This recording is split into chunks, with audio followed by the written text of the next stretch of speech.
صحابی نبی جنتی جنتی الحمدللہ وحدہ والصلاة والسلام علی من لا نبی بعدہ اما بعد اعوذ باللہ من الشیطان الرجیم بسم اللہ الرحمن الرحیم الف لام میم ذالک الکتاب لا ریب فیہ ھدی للمتقین الذین یؤمنون بالغیب ویقیمون الصلاة ومما رزقناہم ينفقون والذین یؤمنون بما انزل الیک وما انزل من قبلک وبالآخرۃ ھم یوقنون صدق اللہ العظیم۔ انتہائی واجب الاحترام، قابل صد تعظیم و تکریم دوستوں، بزرگوں اور عزیز ساتھیوں، جیسا کہ آپ حضرات کو معلوم ہے کہ آج اللہ کے فضل و کرم سے ہمارے درس قرآن کا چوتھا دن ہے۔ کچھ باتیں سورہ بقرہ کی ابتدائی کل آپ حضرات کے سامنے پیش ہو چکی، جو باتیں رہتی ہیں وہ آپ حضرات کے سامنے آج پیش کرنے جا رہا ہوں۔ سورہ بقرہ کی فضیلتیں بھی آپ حضرات کے سامنے آئیں، سورہ بقرہ کے نام کے حوالے سے بھی جو روایات تھیں وہ بھی آپ کے سامنے آ گئیں۔ آج شروع کرتے ہیں کہ آپ علیہ الصلوۃ والسلام نے فرمایا کہ سورہ بقرہ جو ہے یہ سنام القرآن ہے۔ سنام کہتے ہیں کسی چیز کی جو سب سے اعلیٰ چیز ہوتی ہے، کوئی جگہ اعلیٰ افضل جو سب سے اعلیٰ چیز ہوتی ہے نا، اس کو سنام کہتے ہیں۔ تو قرآن مجید میں جو سب سے افضل چیز ہے، کیونکہ آیات کے اعتبار سے بھی یہ سورہ بقرہ بڑی، رکوع کے اعتبار سے بھی بڑی، اور ویسے بھی ہجوم کے اعتبار سے بھی دیکھا جائے تو پورے قرآن مجید میں سب سے بڑی سورت یہی سورۃ البقرہ ہے۔ تو آپ علیہ الصلوۃ والسلام نے کیا فرمایا کہ یہ قرآن مجید کی اعلیٰ اور افضل جگہ ہے، کیونکہ اس میں بہت سارے احکامات ہیں۔ اس میں بعض حضرات تو کہتے ہیں اس میں 1000 اوامر ہیں، 1000 نواہی ہیں، اور ایسے ہی 1000 کے لگ بھگ خبریں ہیں جس سے احکامات نکلتے ہیں، یا انسان کی ترغیب کے لیے باتیں ذکر کی جاتی ہیں، اللہ تعالیٰ نے ذکر کی۔ اور ایک اور عجیب بات میں نے پڑھی کہ آپ علیہ الصلوۃ والسلام نے جب یہ فرمایا کہ یہ سنام القرآن ہے، تو حضرات علماء کرام کہتے ہیں کہ اس سورت کو یہ فضیلت حاصل ہے کہ اس کی ہر ایک آیت کے نازل ہونے کا وقت جب فرشتہ اس کی آیت لے کر آتا تھا تو اس کے ساتھ 80 فرشتے اس کے ارد گرد اس کی فضیلت کو سامنے کرتے ہوئے آتے تھے۔ یہ وہ واحد صورت ہے جس کو اللہ تعالیٰ نے یہ مقام دیا ہے۔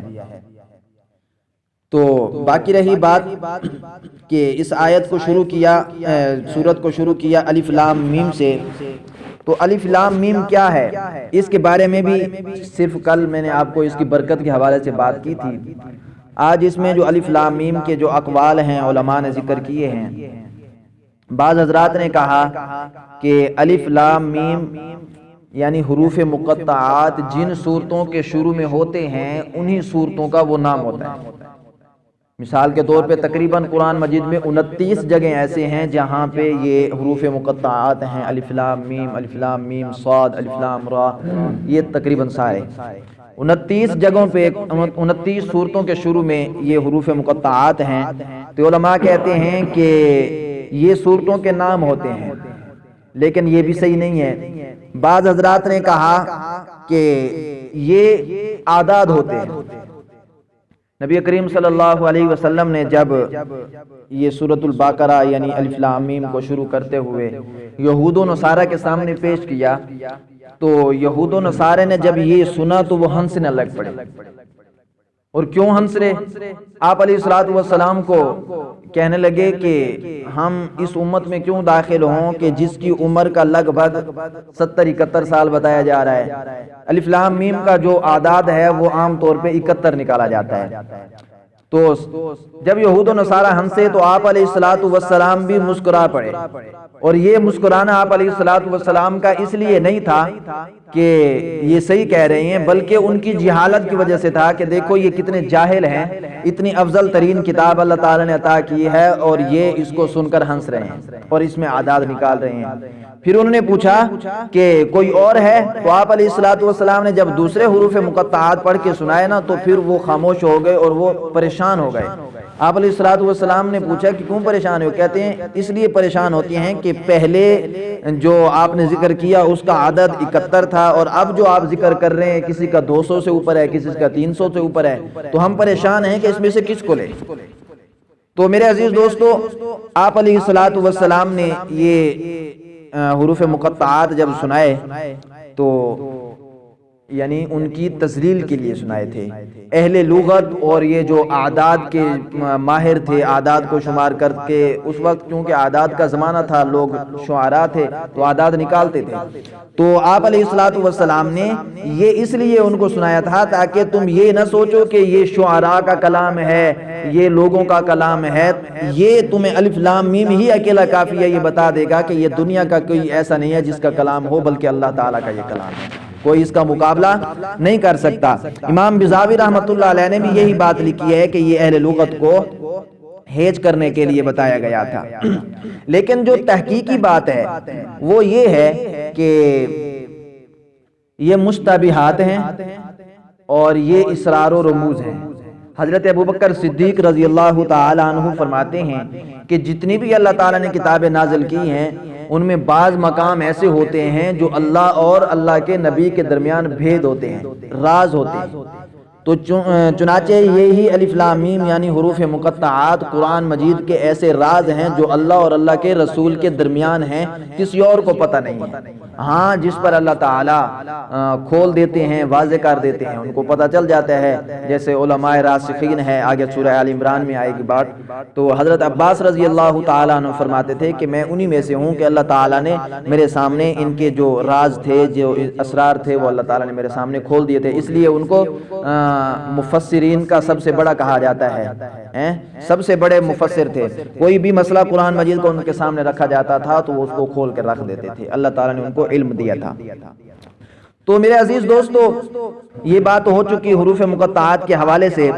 اب یہ علماء بیان کرتے رہتے ہیں کہ الف لام میم، بلکہ فضائل اعمال میں بھی ایک حدیث کے ضمن میں مولانا شیخ الحدیث رحمۃ اللہ علیہ نے لکھا ہے کہ یہ الف لام میم اس کو قرآن مجید کا حصہ سمجھ کر پڑھنے پر صرف یہ نہیں کہ الف لام میم پڑھیں گے تو ایک حرف کا ثواب ملے گا، بلکہ آپ علیہ الصلوۃ والسلام نے فرمایا کہ یہ الف لام میم الگ الگ حروف ہیں، الف الگ حروف ہے اور لام الگ حرف ہے، میم الگ حرف ہے، اور اس کے ہر ایک کے پڑھنے پر 10 نیکیاں ملتی ہیں۔ اب جیسے الف لام میم پڑھیں گے تو اس کو 30 نیکیاں مل جائیں گی، صرف الف لام میم پڑھنے پر 30 نیکیاں مل جائیں گی۔ الف ایک حرف ہو گیا، لام ایک حرف ہو گیا اور میم ایک حرف ہو گیا، تو اس پہ مستقل ایک ایک نیکی ملتی ہے۔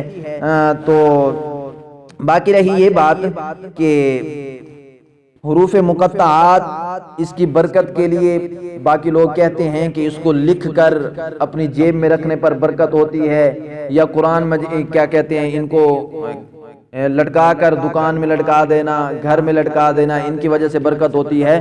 تو علماء نے اس کا رد فرمایا ہے، انہوں نے فرمایا کہ ایسی کوئی حدیث ہمیں نہیں ملی، آپ علیہ الصلوۃ والسلام کا کوئی فرمان ایسا نہیں ملا کہ جو دکان میں لٹکانے سے برکت آ رہی ہو یا جیب میں رکھنے پر برکت آ رہی ہو۔ بہرحال اتنا ہے کہ اس کو یاد کر لینا باعث برکت ہے، اس کو یاد کر لینا، وقتاً فوقتاً پڑھتے رہنا، یہ تو باعث برکت ہے، لیکن یہ دکانوں میں لٹکانے سے کوئی برکت کا وعدہ نہیں ہے۔ اللہ تعالیٰ برکت دے دیں تو الگ بات ہے، ورنہ اس پر کوئی ایسی حدیث مستند نہیں مل رہی جو اس پر دلیل ہو، دال ہو، دلالت کر رہی ہو۔ یہ ہمارے عقائد میں سے ہے اور ہمیں یہ عقیدہ بنانا بھی چاہیے۔ بعض لوگ اس چیز کو بہت غلط طرف لے جاتے ہیں اور بس کہہ دیتے ہیں کہ بس یہی دکان میں کھڑی کر لو تو بس اسی سے برکت حاصل ہو جائے گی، ایسی کوئی بات بھی نہیں ہے۔ تو ہمارا عقیدہ بھی درست ہونا چاہیے۔ تو میرے عزیز دوستو، آج کی الحمدللہ الف لام میم کے حوالے سے ہماری بات ہو چکی۔ کل سے ہم ذالک الکتاب سے آگے اگر زندگی رہی تو چلیں گے۔ اللہ تعالیٰ جو کچھ کہا سنا اس پر عمل کرنے کی توفیق عطا فرمائے۔ وآخر دعوانا ان الحمدللہ رب العالمین۔